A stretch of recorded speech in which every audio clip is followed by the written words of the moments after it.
This is the 17th day of September 2021, and you are watching live and direct on Enter Biafra Channel 1, live and direct on YouTube, live and direct on other social media platforms, live and direct on Twitch. And you are watching us this evening as we have a special guest in the name of Dr. Alan White.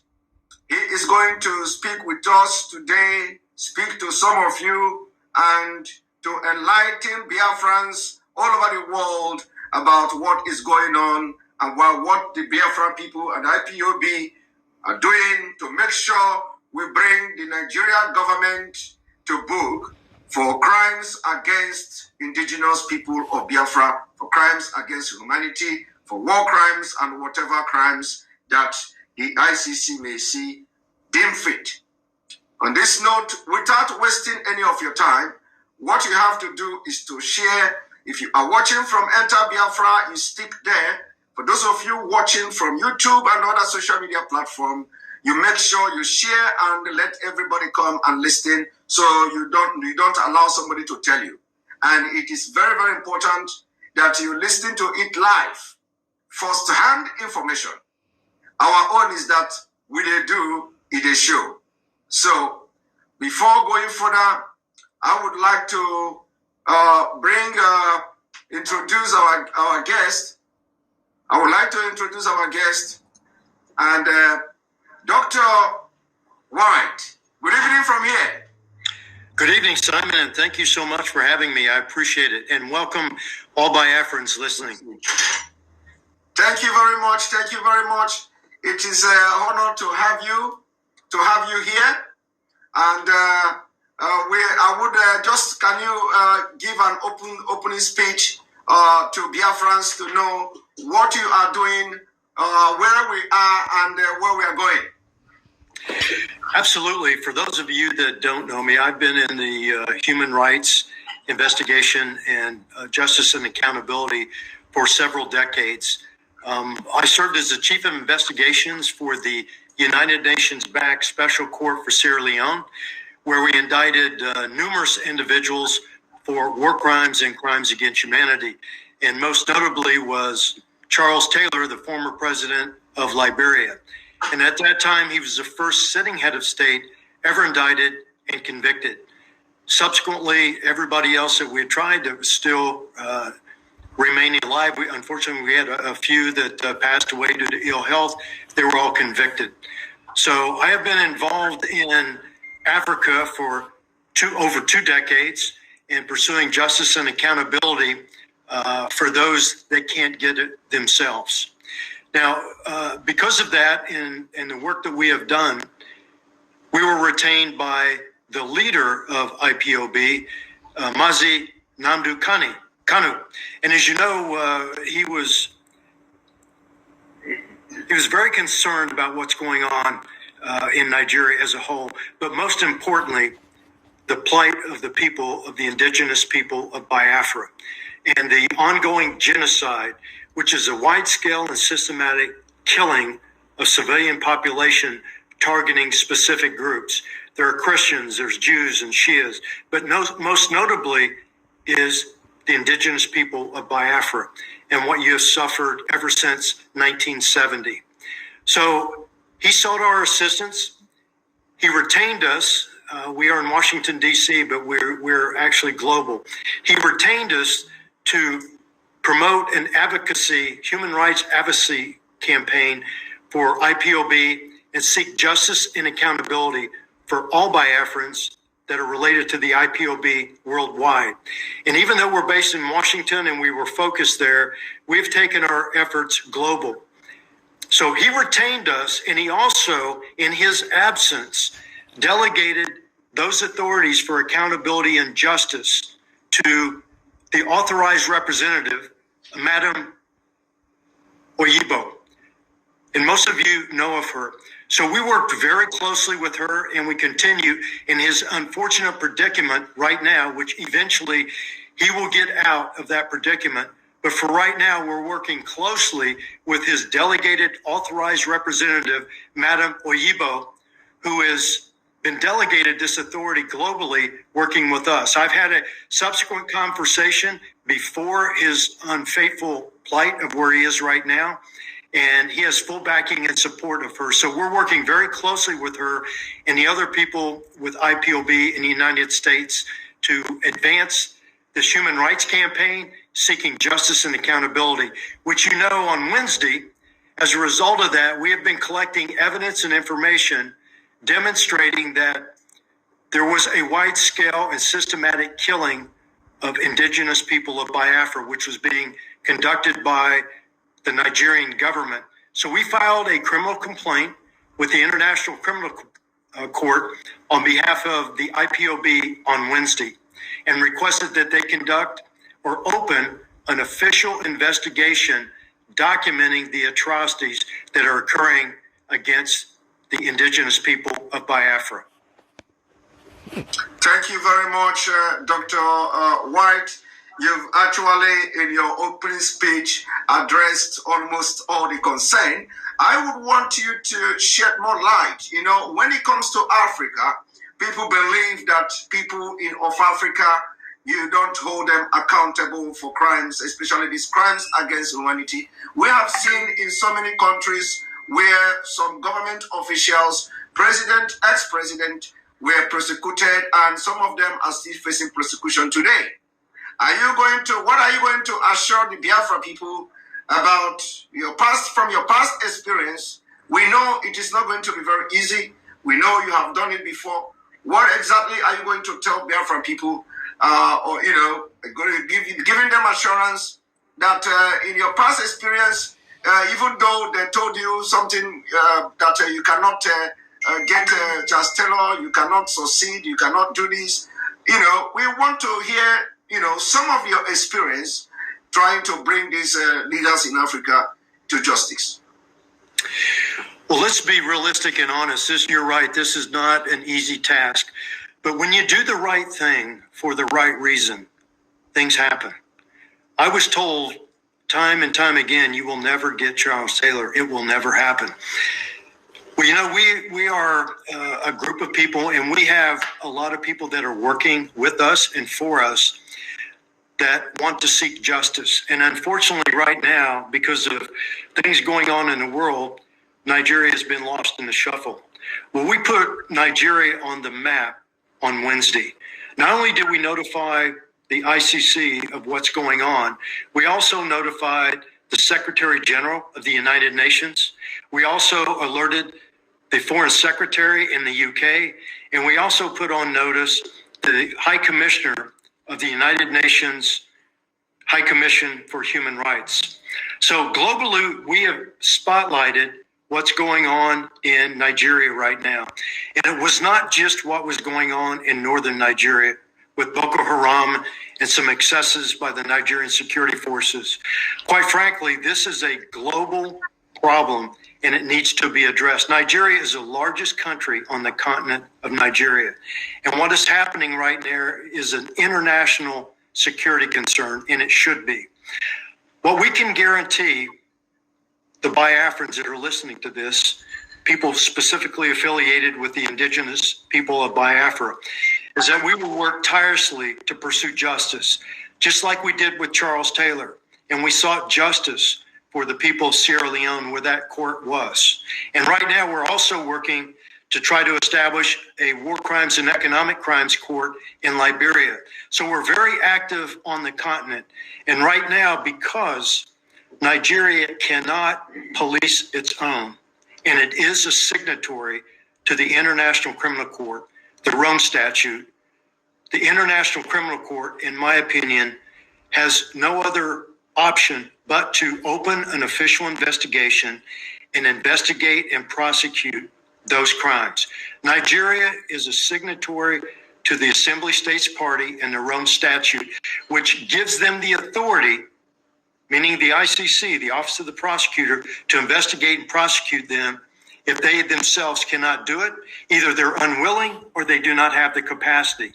And as you know, in December of this year, there was a preliminary examination that confirmed that there are atrocities ongoing in Nigeria. So the next step is to request a formal investigation authorization from the pretrial chambers to open up that investigation.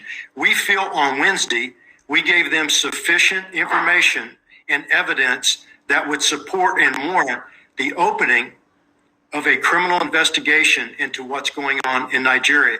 And we've also pledged our support to continue to collect and provide evidence and information that will support a prosecution for those involved in the atrocities that are being committed in Nigeria today, especially those targeting the indigenous people of Biafra.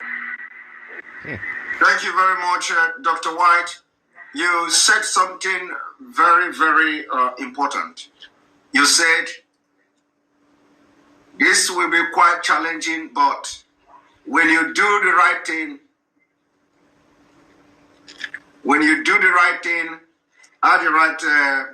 for the right purpose, things begin to happen. They do. We know corruption's worldwide. And look, when we pursued those individuals that committed the atrocities in Sierra Leone, we had a lot of challenges. But we had a lot of good people that surrounded us, and we have that right now. And we fully intend to stay engaged. We know what needs to be done. We know what needs to be presented to court to be able to properly convict someone of the charges that have been led against them. So we believe we have the right team. We spent decades, and I've got 40 years of criminal investigative experience, and I've got over two decades of experience working on the continent, in the bush. I lived and worked there. I didn't just work in Europe or from the US. I lived and worked in Africa, and I've traveled 38 countries on the continent. So I know the challenge, I know the difficulties, and it's not going to be easy, but with the right team, we can persevere and hold these people accountable. And we promise that we will stay engaged with the International Criminal Court in seeking justice and accountability for the indigenous people of Biafra. Thank you very much. We will not have much time. I know that your schedule is very, very tight. Now you know that Nigeria has a very long history of human rights abuse. Genocide has been committed in Nigeria. Unfortunately, the International Criminal Court was not set up to prosecute the war crime against the Biafra people during the Biafra War. And there has never been anybody, no government official in Nigeria ever since the beginning of the International Criminal Court, nobody has ever been dragged or summoned. No Nigerian has been summoned by the International Criminal Court. That is not to say that some people has not filed application. I don't know about that. That is not to say that international community are not seeing, reading, listening, watching the news of what is coming out from Nigeria every day. Do you think that with the step you and your team and organization are taking right now on behalf of the indigenous people of Biafra, we are going to see something different? Because you said you want the action taken so far, you have brought out Nigeria into the limelight, into the international community, and the torchlight is now on Nigeria because you have informed and put on notice the Secretary General of the UN, the ICC, those in the United Kingdom, those in Europe, and what have you. So are you saying that with this action and going forward, the world is going to be aware of the atrocities, war crime being committed by the Nigerian government? Yes, that's our intention, and that's what we had pledged when we met with the leader and discussed this. This is exactly what we've done, and our demonstrated past performance, I believe, supports that we can get the job done. It will take time. We have to manage expectations. This is an uphill battle, But we have the right team, we have the right people that know how to get this done, and we will pursue this on behalf of the indigenous people of Biafra. There have been other referrals, and you know that have been submitted, and they've been done in a noble manner, in a noble fashion. But you have to know what you're dealing with. You have to know how to collect this evidence. You have to know how to get this done. And it's very, very difficult. But we have done that. Think about it. We started, and within a little over 3.5 years, we were able to indict and arrest the first sitting head of state ever for war crimes.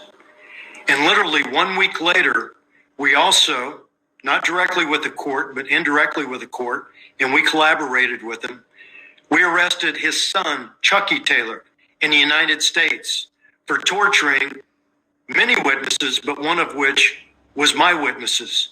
He was convicted, and he received a 97-year sentence for torture. So we've got the right team, we've got the right perseverance, and that's what we plan on doing.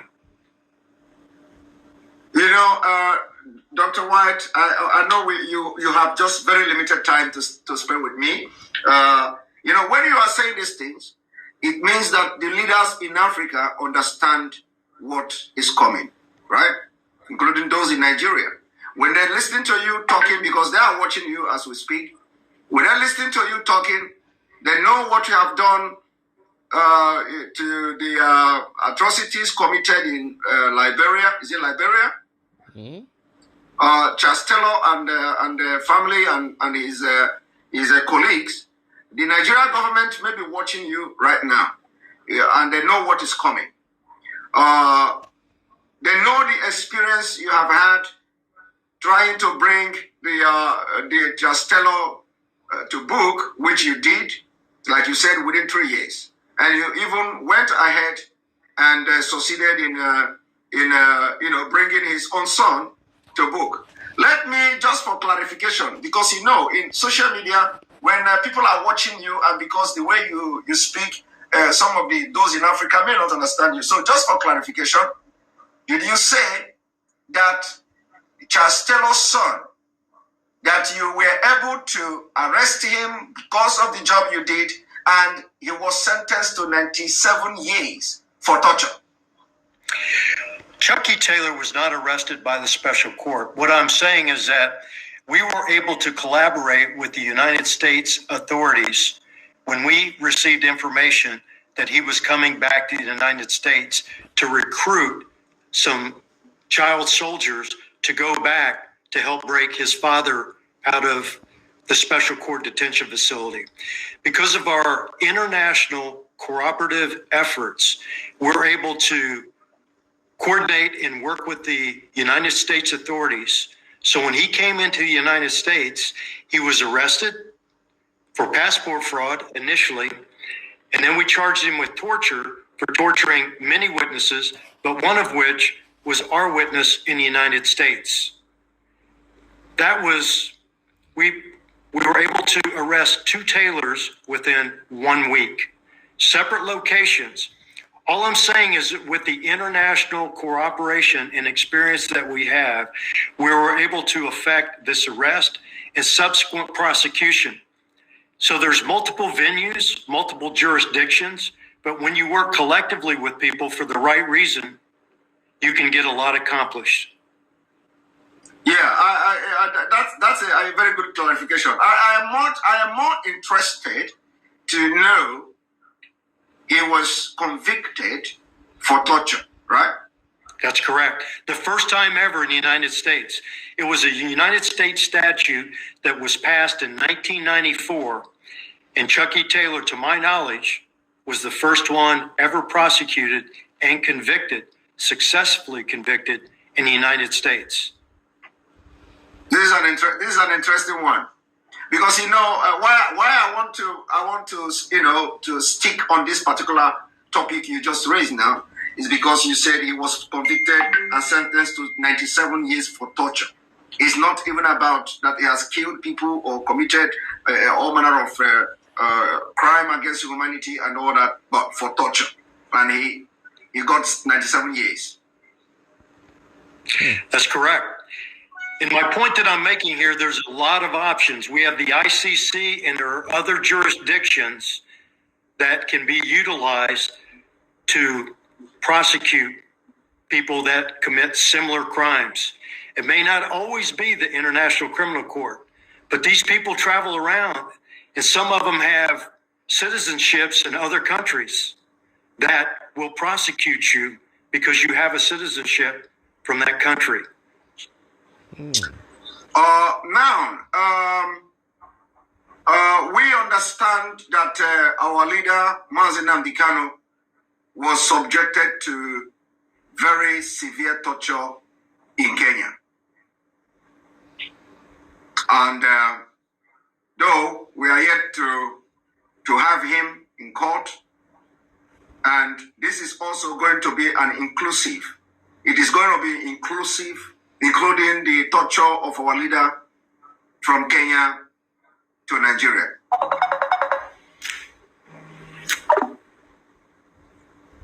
Are we also seeking to address the torture from Kenya all the way to Nigeria? Yes, we submitted a confidential referral that included all of that information. But what we can say publicly is we, in fact, did address that. Not only the wide-scale and systematic killings targeting the indigenous people of Biafra, but we specifically referenced that he was illegally abducted. It's called an enforced disappearance, which means he was kept in a special detention, which is a violation. It's a crime against humanity. He was tortured, and then he was illegally renditioned from Kenya, as it's been alleged, from Kenya to Nigeria. So all of those crimes that I mentioned are crimes against humanity, which falls under Article 7 of the Rome Statute, which are all subject to jurisdiction of the International Criminal Court. And if the OTP, Office of the Prosecutor, gets authority to open up the investigation, these are the specific charges that they will look into. Thank you very much. I wouldn't want to take much of your time, but are you promising Biafrans that as time goes on, as we progress into this case, we'll be having, informing the Biafrans, because everybody seems not to know what is going on and all that. So it will be very good to have this kind of information coming every now and then to know the progress, how we are progressing at the ICC. Yes, this is just the start. This isn't the end. It's a process. But what they need to know is that the process, at least on our efforts, has started. And we are fully committed, and we will continue to provide information to the ICC so that they can do their job, as well as other jurisdictions. We're not just limited to one jurisdiction. Thank you very much. Thank you very much. I really appreciate you. If you can give Biafra people with your word, last speech before you leave here, so we can continue with the other program I have. I will be back, and thank you for having me. Thank you very much, Dr. Allen. I appreciate it. Thank you. Thank you. Bye-bye.